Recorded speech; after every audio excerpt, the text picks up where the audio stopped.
The Egyptian cobra, one of the most deadly creatures in the ancient world. The cobra was both feared and worshipped by the Egyptian people. It symbolized death and immortality. But the cobra has another claim to fame. Its deadly venom may have brought down the last pharaoh of the ancient world. Hi, I'm Josh Bernstein, and I've come here to Egypt to learn about the life of the legendary Queen Cleopatra. And what better place to start than face to face with her dramatic death. According to legend, Cleopatra committed suicide by allowing a poisonous snake to bite her.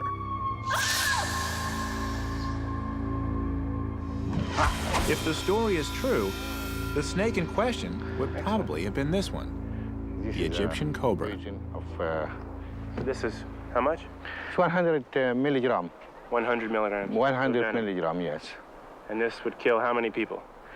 5 people. 5 people? 5 people, yes.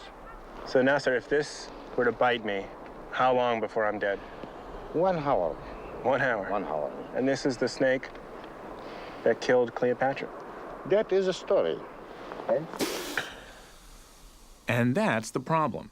We think we know a lot about Cleopatra because her story has been told and retold for centuries, by historians and by Hollywood. The most enduring version of the myth comes from an ancient historian named Plutarch. He writes of a beautiful and ruthless queen. To satisfy her lust for power, his Cleopatra seduces the greatest leaders of the Roman Empire. At a time when Egypt and Rome are locked in an epic struggle for supremacy, her affairs rock the ancient world. But how much of what we know about the legendary queen is actually true? You have to realize that Cleopatra's history was written by her enemies, her Roman conquerors. So it's going to take a little bit of work to separate fact from fiction. My quest begins in the port city of Alexandria, on the north coast of Egypt. 2,000 years ago, this was Egypt's capital, the seat of Cleopatra's rule. I'm heading straight for the world's most famous library, the Library of Alexandria. Tragically, the ancient building and all its contents were destroyed centuries ago. Which means the history of Cleopatra, as written by her own scholars, is lost to us forever.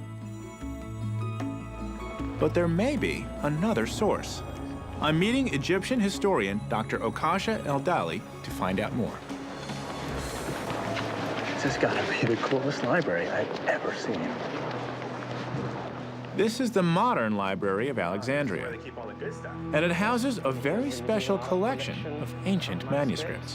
Where our treasures are all here. Okasha has been analyzing the medieval Arabic texts. Long ignored by Western scholars, they've provided him with a radically different portrait of the Egyptian queen. Let me start with the Roman perspective. How is she portrayed by her Roman contemporaries? They didn't like her, they were afraid of her power. In fact, the Romans portrayed Cleopatra as a coquettish seductress, committed to conquering Rome and ruling the world. But you're saying that these manuscripts portray a different perspective. Absolutely. What do they say?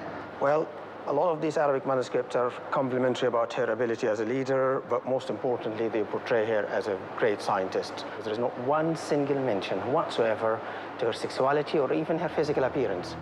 Although these texts were written long after Cleopatra's time, they draw upon lost papyri and documents written by her own scholars. This account, written in 900 AD, is typical. She was a great philosopher, appreciated the company of scholars, and wrote several books on medicine, cosmetics, and other branches of wisdom. How is it then that the Romans portrayed her as this beautiful seductress, and yet in the Arab texts, she's a very well-respected intellectual? Well, 2 reasons. The Romans would have hated even the idea of a powerful woman, while the Arabs were more accustomed to have very powerful women in their middle as rulers, queens. So they would not have been threatened by an able woman like Cleopatra in the way the Romans were. I still have to ask, was she a beautiful woman? Well, come with me and you can decide for yourself. Wow, okay. Okasha has brought me to the Greco-Roman Museum, where he says I can actually meet the real Cleopatra. We are sure, or almost positively sure, that this is Cleopatra II, our famous queen. Ah, we meet finally. This Cleopatra is hardly the beautiful woman Hollywood has made her out to be. But Okasha, how do we know that this is Cleopatra? Well, with most of the royal statues of the period, we are not 100% sure whether this is so-and-so or not. However, because of the similarity of this to her well-known and documented coins, we can be positively sure this is Cleopatra VII, and we can go and look at the coins, and you can judge for yourselves. We've been granted special permission to enter the museum's vault. This is where the coins Here, coins minted in ancient Egypt are kept under strict lock and key. Okasha's taking me to see a series of coins minted under Cleopatra's reign. All these coins are from the Ptolemaic dynasty? All of them, from Ptolemy I to all the way to Cleopatra. Ah, wow, look at these. So all these coins have her face on them, huh? Yes, 7 of them. Yeah. Not all of them are very well preserved, as you could see, but the last 2 ones here are better preserved. Oh yeah, there she is, right there. Yeah, and I can see how like this image looks very similar to the statue we just saw. Yes. And you're saying that this was an approved image of her. She would have seen this. Normally, royal coinage would have been approved by the palace or representative of the queen or the monarch, and in this case, Cleopatra is highly likely to have approved this herself. No, looking at it, she's not unattractive. This is turning into quite the mystery. Clearly, there are 2 conflicting histories of Cleopatra. To get to the bottom of this mystery, I'm going to need to learn more about Cleopatra and her dynasty. And I know just where to go. This is the Egyptian Museum in Cairo. It's home to the largest collection of ancient Egyptian artifacts in the world. I'm meeting an old friend here, Dr. Zahi Hawass, the Secretary General of the Supreme Council of Antiquities. Dr. Zahi. If anyone can put me on the trail of the real Cleopatra, it's Zahi. Dr. Zahi, how are you? Good to see you again. Great to see you. You look great. Thank you. Where's the hat? You will see it later. Ah, very good. It's Cleopatra Let this us go time, and yeah? see some stuff about Cleopatra now. Okay. The most important thing about Cleopatra, Josh, that she was not Egyptian. She was Greek. So how is it that a Greek woman became so powerful here in Egypt? Started from Alexander the Great, came to Egypt 332 BC, and established Alexandria. Zahi tells me it was Alexander the Great who established Greek supremacy in Egypt. After his death, his commander, Ptolemy, became the first Greek pharaoh. His descendants ruled for the next 300 years. This room houses artwork from the period. For the Ptolemaic dynasty to have successfully come and ruled in Egypt, what kind of cultural changes would they have gone through? First of all, they did something very smart. They tried to combine the Egyptian gods with the Greek gods. Number 2, if you look at the temples, completely Egyptians. They did not build Greek temples. They built Egyptian temples because they're ruling in Egypt. So everything in here is... Instead of imposing Greek values and traditions on this ancient civilization, Cleopatra's dynasty worked to secure their position by becoming Egyptian themselves. The Greek became Egyptians. Look, this is a pharaoh. He's not Egyptian. Wow. And look at his face. Yeah, the hair. It's Greek, but the nimbus is the Egyptian headdress. The style of the body is Egyptian. The skirt is Egyptian. And that really is one of the best examples to show how the Ptolemaic, when they lived in Egypt, were Egyptianized. If the Greek are adapting so much of Egyptian culture during their lives, what about during death? Josh, I think the best is I take to Saqqara, and I will have a surprise there. But let us change this suit now and wear your uniform and my hat, and we'll go there. Grab your hat and we'll go. Saqqara is an hour drive across the sands from modern-day Cairo. It's a cemetery, or necropolis. For centuries, ancient Egyptians, rich or poor, were brought here for burial. Back in Saqqara. Zahi tells me a team of Polish archaeologists is excavating a new site here. What they're uncovering may tell us a lot about the Ptolemaic period. There are human remains everywhere. It's definitely a child. Yeah, someone. Because so many of the graves belong to young children, archaeologists believe an epidemic must have swept the region. The graves, though, are unmarked and crude. And with no obvious decorations or artifacts, it's hard to date them. What we need is a well-preserved adult mummy. That would give us our best shot at linking this site directly to Cleopatra and the Ptolemaic dynasty. Dr. Carroll just said Now we can take them away. that they fully documented this site area, and there's probably a mummy underneath it. And we're gonna open it for the first time. We don't know yet what's inside. It's for the first time. This is an exciting opportunity to be present during the uncovering of a mummy. It has to be done carefully. These scraps of linen and fragments of bone are fragile clues to the past. It's painstaking work. And finding something intact is the exception, not the rule, Sure. as I quickly discover. I'm excited. It's not in a good condition. Of course, short of that. Yeah. So, But you don't want to Grave rush, robbers have beaten us to the prize. But even this, At some point during the last 2,000 years, the body that lay here was disinterred and destroyed. Whatever clues were buried with it vanished long ago.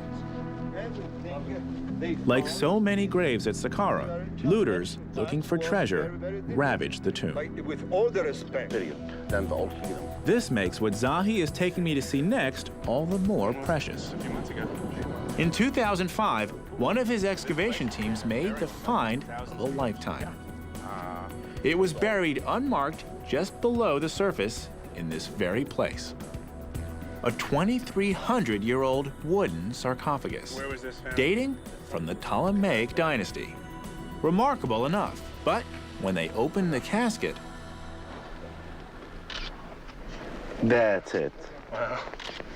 This is the most beautiful mummy ever found in Egypt. So how do you know that this is Ptolemaic?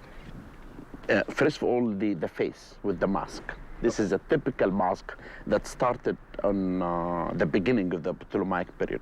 Okay. And after that, the condition of the mummy is also looks Greek. And this inscription with the color, it occurred only at the beginning of the Greek period.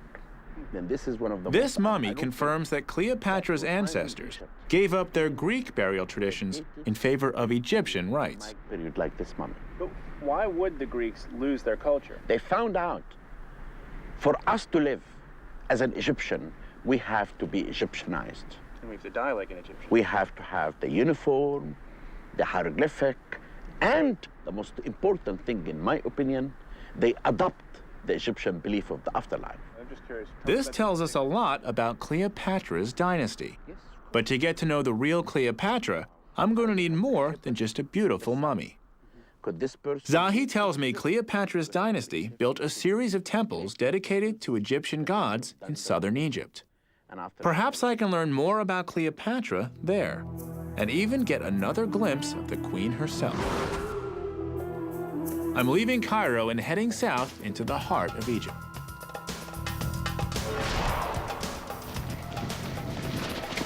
Well, I'm now in Upper Egypt. And one thing I love about the Egyptians, they really know how to make an entrance. I've come to the Temple of Edfu, built by Cleopatra's forefathers in the 2nd century BC. I'm hoping it can tell me about Cleopatra and the world she ruled. But I'll need a little help reading the writing on the wall. Dr. Mamdouh?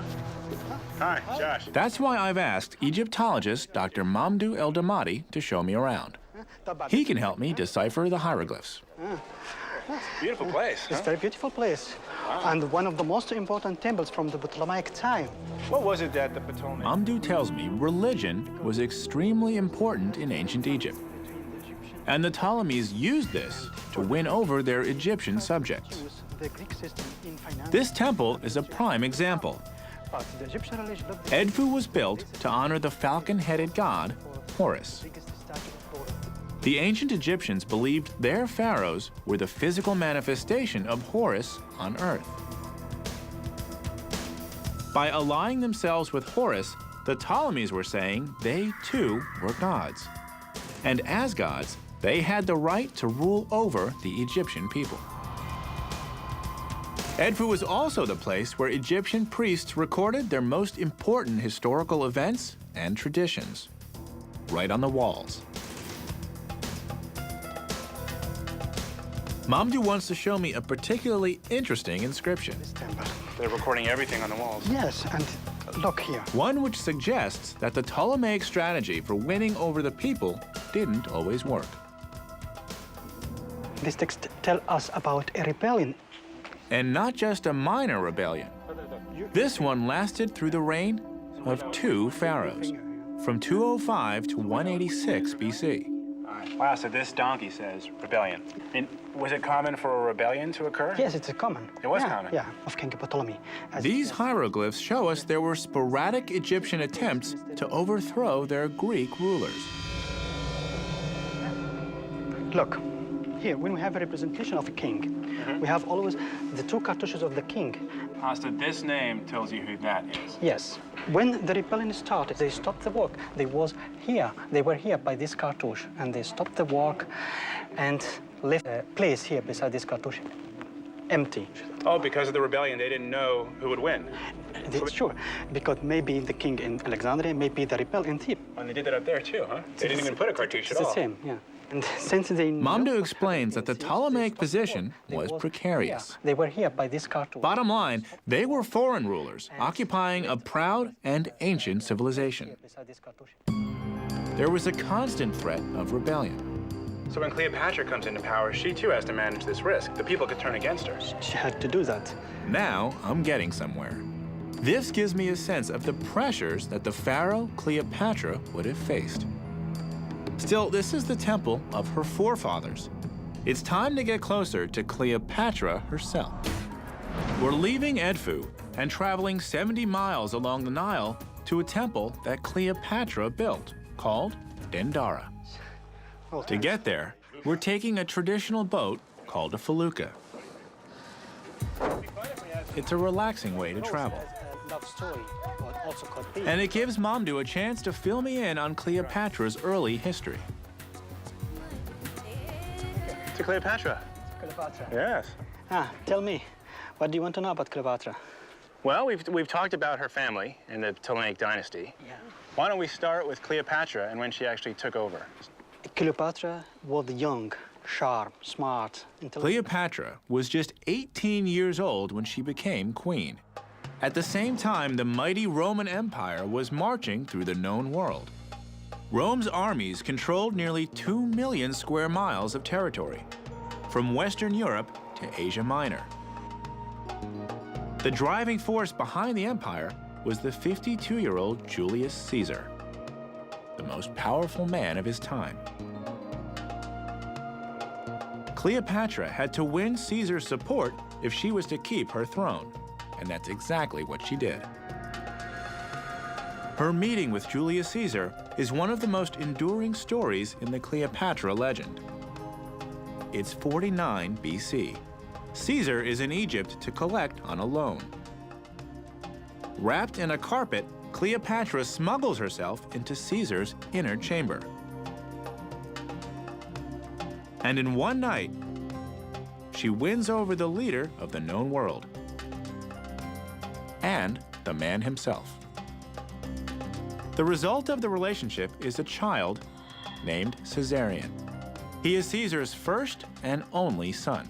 So wait, a 21-year-old girl Yes. smuggled herself into the bedchamber of the most powerful man in the world. Yeah. That actually happened? Exactly, nobody knows. But it is sure happened a relationship between them. It's a cunning political move. At 21, Cleopatra has negotiated a major international alliance with the one man capable of securing her throne. But how did the young queen learn to pull off such a bold plan? Wow. It's beautiful, yeah? Yeah, this is Dendara. Yeah, she came to the... Mamdouh tells me part of the answer can be found at our next destination, the Temple of Dendara. Yes, there's... Work on the main building was begun in the time of Cleopatra's father, Ptolemy XII. This way. We go down. And Mamdouh wants to take me somewhere special, Down there. Yes, معك إضاءة؟ the crypt. ممكن؟ إذنك؟ شكرا. It's difficult. Ah, this is great. Wow. Tight squeeze. Yeah, look at this scene here. This is why we're here. This is Cleopatra's father, King Ptolemy XII. I'm now eye to eye with Cleopatra's father. And chances are, the young queen herself once walked these hallways. The last year, it was a co-regent with his daughter, Cleopatra. Really, we're co-regents. Yes, So they were ruling together for how long? for 1 year. For 1 year. The last year of his reign. Cleopatra was being groomed to be a pharaoh. And she learned how to be a pharaoh, but she did better than him. She did better, man. She learned well, huh? Yeah. Mamdouh explains Cleopatra became genuinely popular with the Egyptian people. The key to her success may well have been her astute understanding of the Egyptian language and religion. Cleopatra represented herself in the form of Isis. By portraying herself as the most popular goddess in the ancient world, Cleopatra won over her people. Also, she was the only queen who learned the ancient Egyptian language, the only Ptolemaic queen. So she had political power as the pharaoh, regardless. But the fact that she had the people behind her gave her an additional source of power in the country. Yes. By absorbing the lessons of 300 years of Ptolemaic rule, Cleopatra learned to master the art of public relations. But while Cleopatra had won over her people and the Roman emperor, resentment towards Julius Caesar and the Egyptian queen was festering in Rome. The year is 44 BC. Suddenly, the situation explodes. Caesar is assassinated. He's stabbed to death on the steps of the Senate in Rome. We'll never know if the young queen mourned the loss of a lover or an ally. But one clue at Dendara suggests her ambition to rule the world remained intact. They really decorated everything in this temple. It's a piece of propaganda commissioned by Cleopatra herself. Mamdouh, tell me, what is this all about? It is the main scene of Cleopatra and his son, her son Caesarion. Cleopatra is shown standing behind the son she bore by Caesar, Caesarion, declaring him the future ruler of all of Egypt. And not only the pharaoh, the god king of Egypt. It's a public declaration. Caesarion is the son of Julius Caesar and his rightful heir. Sounds like I need to go to Alexandria. You have to go to Alexandria. Cleopatra could have laid low after Caesar's death. Instead, she laid claim through her son to the combined empires of Egypt and Rome. This was one ambitious lady.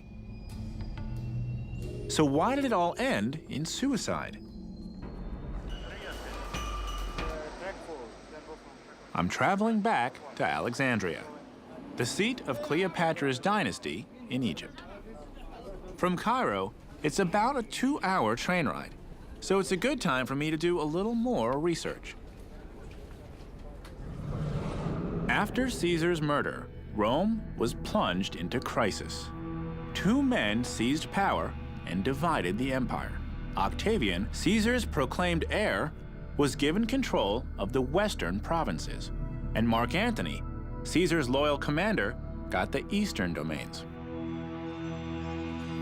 Cleopatra, meanwhile, was left without an ally.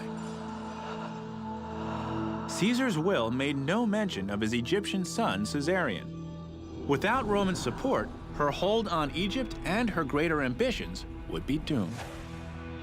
Once again, the Cleopatra legend tells of a dramatic seduction. Having lost her protector, Caesar, the now 25-year-old queen makes a play for Mark Antony.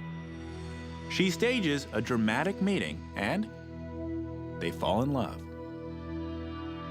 The truth may be far less romantic.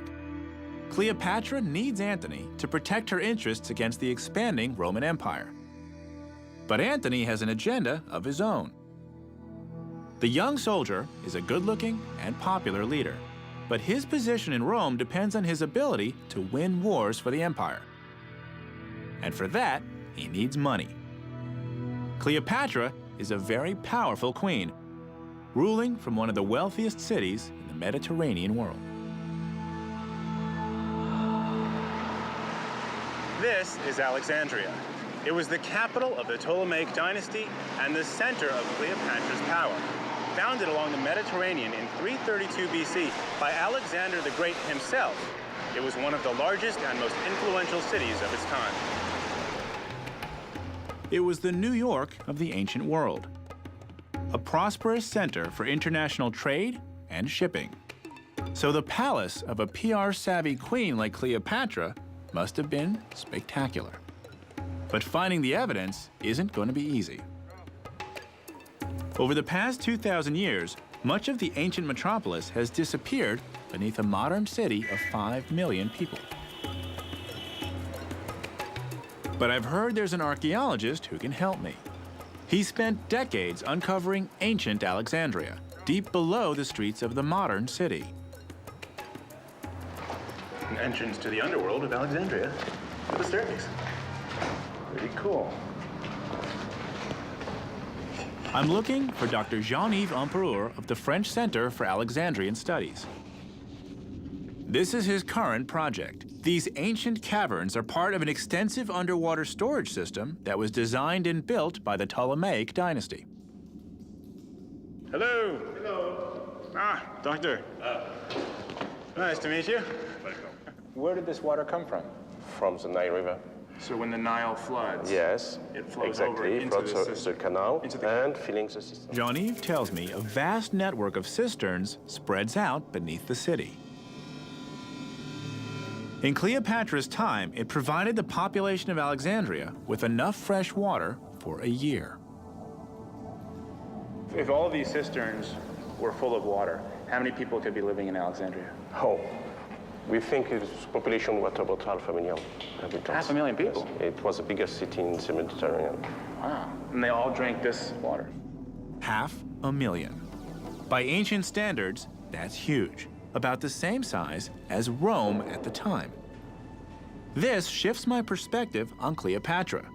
Her capital wasn't just opulent, it rivaled Rome. Cleopatra was more than a distracting seductress in the eyes of the Romans. She was a threat. These cisterns are evidence of the world Cleopatra inherited. But I'm looking for the palace she built herself. Some evidence. And Jean-Yves knows where it is. Royal palace. He has a series of 18th century maps that he believes pinpoint her palace. So, this is a map. So Jean-Yves, where is Cleopatra's palace? We are here. Yeah. And so part of them are underwater. How did all of this get underwater? There was a big earthquake which happened on the 21st of July, 365 AD. An earthquake? Yes, a big earthquake. Right here.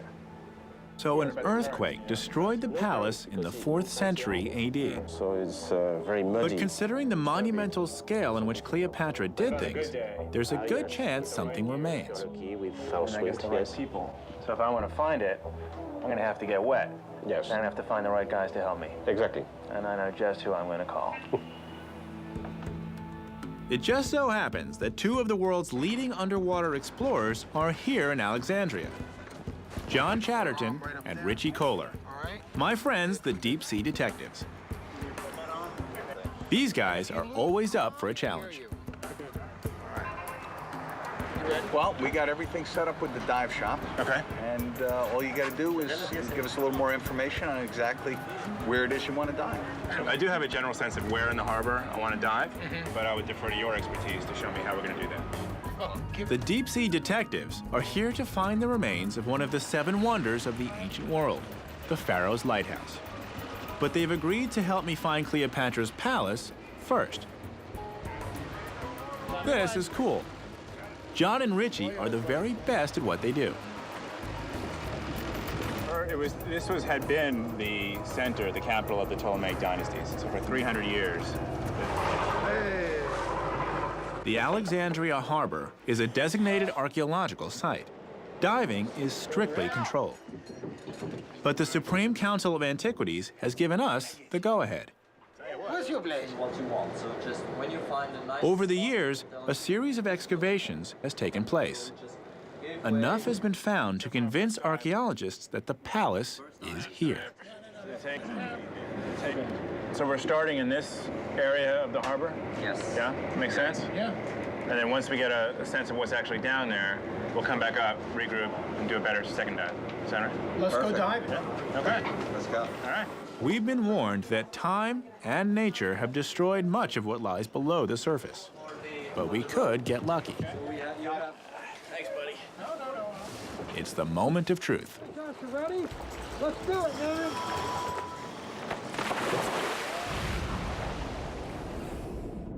The first few moments are discouraging.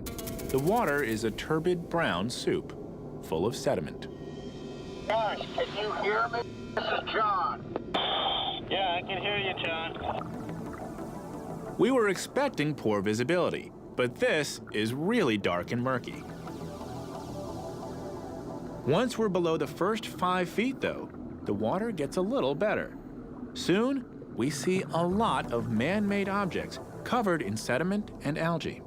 No, Josh, it's hard to determine what are artifacts and what is the natural seafloor. Thousands of years of ocean sediment cover the surface of everything down here. Then something attracts Richie's attention. Wait a second for the silt to clear and you can see that this is a pathway. Our first landmark. We'd been told that there was a white stone walkway that led to Cleopatra's palace. These could have been the very steps that Cleopatra walked on. The area is full of enormous slabs of limestone and granite. It's hard to tell if this is part of the ancient palace, but these broken pillars certainly look the part. It's just beautiful pottery. Look at the quality of the pottery here. This pottery and the pillars are amazing to see, but I want to find a more tangible clue, something that dates back to Cleopatra herself. And just then, lying on the sandy seabed, we see a familiar shape. Come here, come here. There's something very cool over here. The stone head may be worn smooth, but the body is unmistakable. This looks like a sphinx. You're right, it is. Oh, wow, look at this side. You can see the rib cage and everything. This is awesome. In ancient Egypt, the Sphinx kept watch over pyramids, tombs, and temples. It takes a bit of imagination, but this Sphinx may have stood guard at the gates of Cleopatra's own palace. Right now, we could be in what was Cleopatra's palace. But it looks like we're centuries too late. The destructive power of the ocean has erased any clues left by the Queen herself. Still, I've seen enough to think that just maybe we're swimming through history.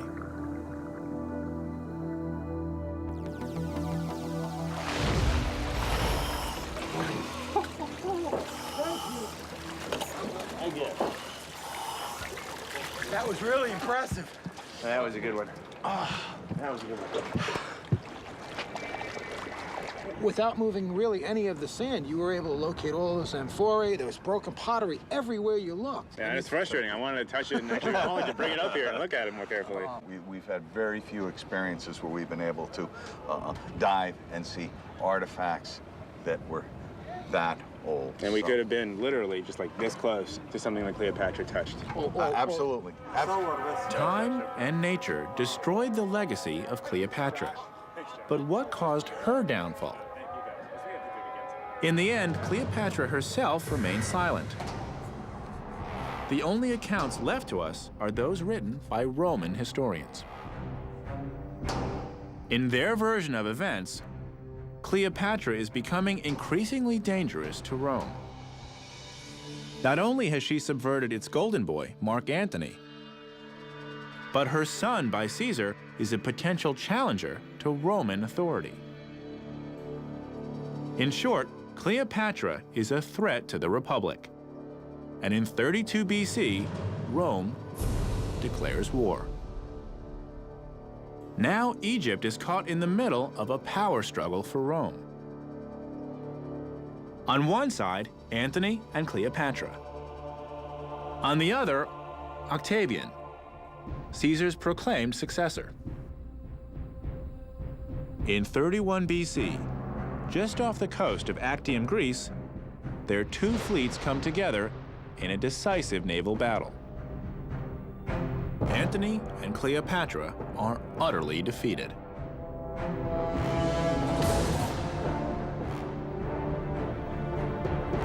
They retreat to Alexandria. There, Antony takes his own life in disgrace.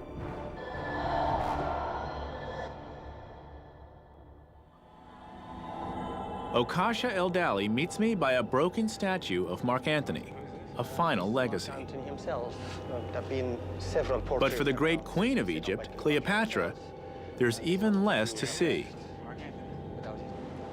In the catacombs of Alexandria, however, Okasha tells me I can get a sense of the last pharaoh's final hours. He believes it was in a mausoleum, much like this, that Cleopatra ended her days. So how did things end for Cleopatra? Well, according to the Roman legend, she retreated back to her own mausoleum in the city. After such a glorious history, she couldn't mentally face the dilemma of having to be taken prisoner and trophy to Rome and displayed in the streets. And according to the legend, she committed suicide. With her ambitions to rule the world crushed and her lover Mark Antony dead, Cleopatra takes her own life too. It's her final act of defiance.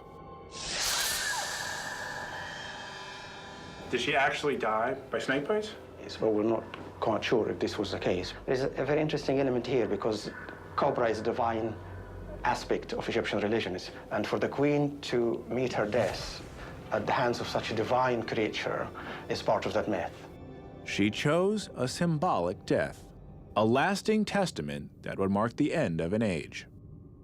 Rome decided never again will we allow an Egyptian threat to our authority and influence in this part of the world. And with the death of Cleopatra, 3,000 years of pharaonic rule came to an end in Egypt. Absolutely. Never to be seen again. Never to be seen again. Just curious, so what do you think would have happened if Cleopatra had won? If Cleopatra and Mark Antony had won, the world would have been very different. And if she had won, then the image that we have of her today would have been very different as well. Absolutely. She would have been portrayed as a dedicated, intellectual, powerful leader who united the world rather than divided it. It's been a fascinating journey. Wow. We've sifted through the evidence and gone beyond the legend to discover an extraordinarily cunning and powerful ruler. Queen Cleopatra of Egypt was an ambitious woman, willing to risk it all to make Egypt the center of the ancient world. And in the end, that's what brought her down. Cleopatra was the last of the pharaohs, but she found immortality too. Not in the Great Pyramids of Giza, or in the tombs of the Valley of the Kings, but in legends that will endure the sands of time.